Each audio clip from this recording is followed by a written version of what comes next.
Pemirsa Jember 1 TV masih dalam acara Kiblat dan saya masih ditemani oleh Bapak Doni Cahyarimbat. Pak Doni, perbincangan kita tadi memang cukup menarik. Ini Pak Harto akan memberikan sebagian hartanya 6/7, Pak, betul ya? Itu kalau di persentase, Pak, biar penonton tidak bingung, 6/7 itu kira-kira berapa persen, Pak? Ya. Bukan sebagian hartanya, ya, Mas Anang, itu hampir semuanya, karena 6/7 kan. Ya. Saya cuma 6/7 itu bukan angka dari Pak Harto, ya, tetapi saya yang mengatakan, Pak, itu Pak Doni yang mengatakan, ya, saya meminta 6/7 harta Bapak, ya, yang kalau Bapak mempercayai akan saya serahkan secara politik, ya, ke, ya, negara, ya, ya, itu, okay, ya. Jadi berapa jumlahnya? Ya. Saya tidak tahu, kan saya bilang, ya, saya tidak tahu berapa jumlah Bapak itu punya uang besar atau uang kecil, ya, saya tidak mengerti. Apakah pernah, ya, timnya Pak Galib sebagai Jaksa Agung, ya, itu mencari harta Pak Harto sampai, ya, ke Swiss. Ada wawancara Pak Harto pada waktu itu di TPI mengatakan, ya, kalau bisa mengambil harta saya berapapun silakan. Silakan, ya. Tentu dengan begitu saya sadar bahwa, ya, Pak Harto itu sangat rapi mungkin menyimpannya atau, ya, bagaimana, saya tidak tahu. Ya, maka, ya, kalau orang Jawa itu diketuk hatinya, ya, bukan pandai-pandaian, ya, bukan pandai-pandaian, ya, menyelidik seperti enggak. Ya, ya. Karena kalau itu yakin saya Pak Harto itu sangat siap. Ya. Nah, sehingga alat intelijen, polisi dan sebagainya, ya, itu 32 tahun loh, ya, dari generasi ke generasi, ya, di bawah Pak Harto, ya, ya. Ya. Nah, sekarang kalau kita akan mengejar harta Pak Harto, saya pikir tidak bisa. Ya. Nah, sehingga saya ketuk hati beliau. Saya tempatkan diri saya sebagai anak, ya, sebagai generasi muda, ya, yang peduli, dan saya suun kepada Pak Harto, ya, ini meminta dengan hormat, meminta dengan hormat. 6/7 ya juga angka yang tiba-tiba keluar dari saya saja, ya, gitu ya, tidak seolah itu seperti, ya, tidak ada persetujuan, saya dengan Pak, enggak, ya. Saya bilang, Pak, nanti yang sepersetuju untuk, ya, Bapak sampai Bapak, ya, kasarnya itu dipanggil lah, begitu, ya, ya. Yang, ya, saya kaget adalah beliau setuju. Baik, pada waktu itu, ya, saya akan sampaikan lewat kamu. Berarti Pak, ya, Doni pada waktu itu, Pak, posisinya cukup sentral pada waktu itu, karena meminta dan akan diberikan oleh Pak Harto melalui Pak Doni. Kesan apa yang ditangkap oleh Pak Doni pada waktu itu, Pak, secara kejiwaan Pak Doni pada waktu itu menerima mandat yang begitu besar? Ya, saya yang pertama merinding, ya, ya, merinding. Yeah. Saya kemudian pada waktu Pak Harto begitu ini, saya ini kan orang biasa dari, yeah, Kebonsari di Jember, yeah, ya, orang kampung lah, orang, ya, tiba-tiba ingin bisa menyelesaikan itu, yeah.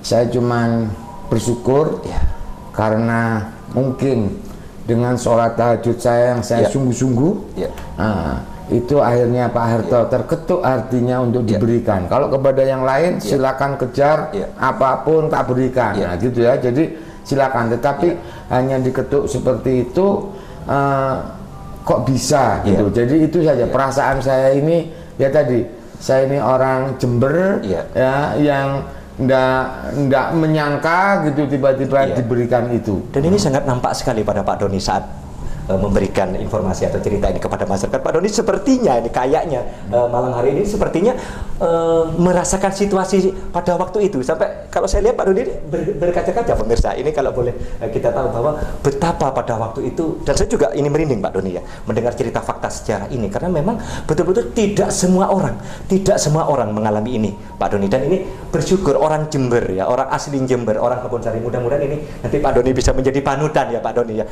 dalam acara ini. Dan saya sangat terkesima sekali Pak Doni dengan pemaparan Pak Doni, dengan sikap-sikap Pak Harto yang begitu kebapakan, dan Pak Doni sendiri mengalami pada waktu itu, dan ini cukup terngiang-ngiang dalam pikiran Pak Doni mungkin seperti ini. Dan apa pesan untuk generasi muda, Pak? Ini bahwa pada saat itu, ini untuk generasi sekarang, Pak, ini harus ada pesan, Pak, dari situasi moral yang Pak Doni alami pada waktu itu seperti apa, Pak? Mungkin bisa Bapak. Ya, ya.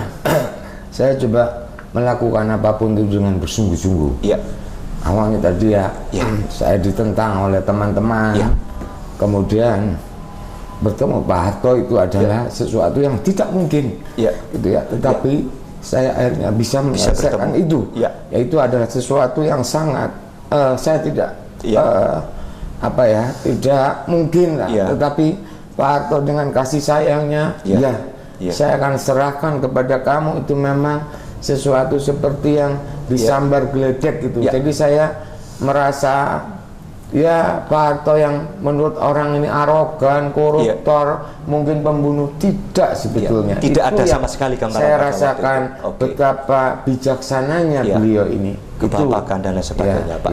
Pak Doni, ini pemirsa Jember 1 TV mungkin pada malam ini yang menonton acara Kiblat ini ingin mengetahui fakta sejarah tentang apa yang dilakukan oleh Pak Doni ini adalah sebuah cerita yang memang Pak Doni mengalami, sehingga Pak Doni sendiri ini sangat merasakan sekali seperti apa pada waktu itu. Kalau boleh tahu, ini sudah berapa tahun, Pak, kejadian itu dengan sekarang? Kok Pak Doni masih tetap terngiang-ngiang ini, Pak? Saya bertemu beliau pada waktu pertama kali itu, yaitu yang kejadian 6/7 artinya pada tanggal 12 Maret tahun 99, Pak.